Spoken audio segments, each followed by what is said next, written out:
Ravi was just a 15-year-old boy from a small, dusty town. A boy whose childhood was spent not in classrooms, but on the streets. His father pulled a rickshaw from dawn to dusk. His mother scrubbed floors in strangers' houses. And Ravi, he stood at the bus stand, selling biscuits for a few coins. Every evening, as buses roared away, leaving clouds of smoke and dust, Ravi would dream, "One day, I'll change this life." One scorching afternoon, when the world seemed to melt in heat, Ravi sat under a tree, wiping the sweat off his forehead. That's when he saw it.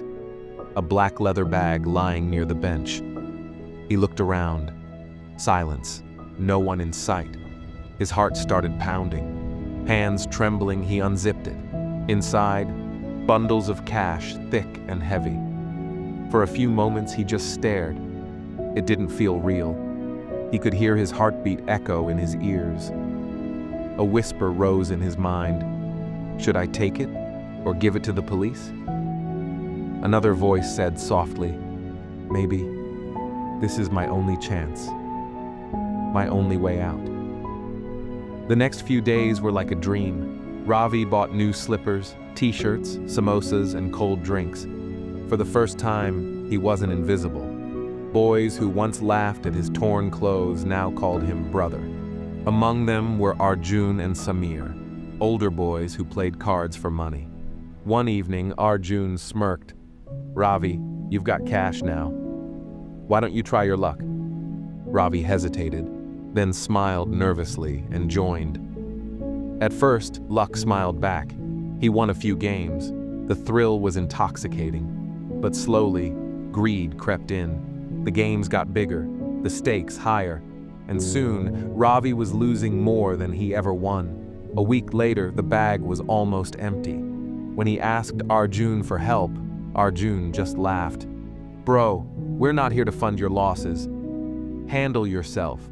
Those who once cheered now turned their backs. The slippers, the cold drinks, the fake smiles, all disappeared. That evening, Ravi sat alone at the bus stand. A dry wind blew.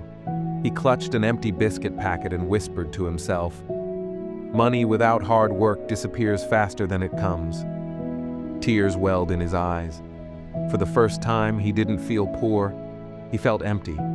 But something inside him refused to break. He wiped his face and stood up. "I'll start again." Days turned into weeks. Ravi sold biscuits again, this time with quiet determination. Every evening, he dropped a few coins into a bottle hidden under his bed. The clinking of those coins became music to his heart, a sound of progress, of pride, of hope. One day, he saw a man selling sugarcane juice near the bus stand. There was always a crowd. Ravi watched him closely and thought, if he can do it, so can I. He saved every rupee for months. Finally, with 3,000 rupees in his hand, he bought a small second-hand juicer and a few glasses.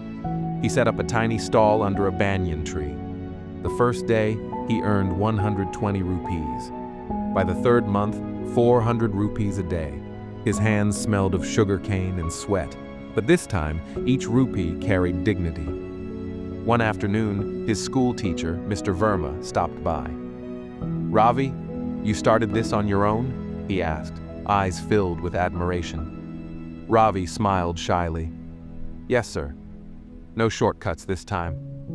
A girl from his class, Neha, recorded a short video of his stall and posted it online. Within days, it went viral. Thousands of people admired the boy who once found money, but later found himself. Now, when Ravi walks through the market, people nod at him with respect. He's still the same boy, simple, humble, hard-working. But his eyes now carry a quiet confidence. He learned a truth most grown-ups forget. Money can be lost, but hard work builds a life no one can take away.